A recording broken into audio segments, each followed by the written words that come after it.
ғой, мен Димаш Құдайберген ағам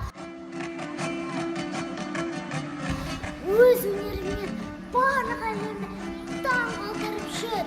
Маған Асан ағаны ұлттық киіммен, ана тілінде ән шырқап жүр. Және басқа ұлттарда сол Димаш ағаның өлеңін қазақша айтып жүр. Мысалы, бір көркерін ғашақ болдым өзіңе. португалдық Лара Александр, біз жақын арада сұхбаттасамыз. Сол сұхбатта қатысып қалмау үшін Facebook, Instagram, YouTube'ға маған тіркеліңіздер, лайк ұмытып кетпеңіздер. Kare verdim nurga todo жүзіне. Pay pay sürkün